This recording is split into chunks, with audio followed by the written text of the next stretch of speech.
کیا اللہ کی قیامت قائم نہ ہوگی؟ کیا جنت قائم نہیں ہے؟ کیا جہنم قائم نہیں ہے؟ کیا اللہ سو گیا ہے؟ یا اللہ کے فرشتے کمزور ہو گئے ہیں؟ یا اللہ نے جہنم کی آگ کو بجھا دیا ہے؟ یا اللہ نے جنت کو آگ لگا دی ہے؟ تم تو کلمہ پڑھنے والے ہو، تم تو مسلمان ہو۔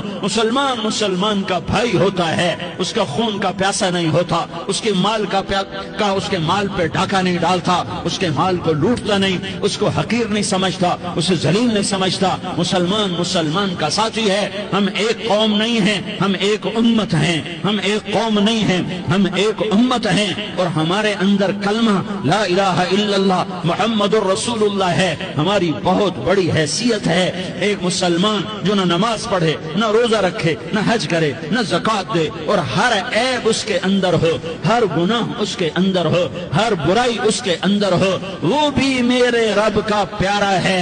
اگر یہ توبہ کرے تو اس جیسا کوئی نہیں ہے کہ اس کے اندر لا الہ الا اللہ چھپا ہوا ہے۔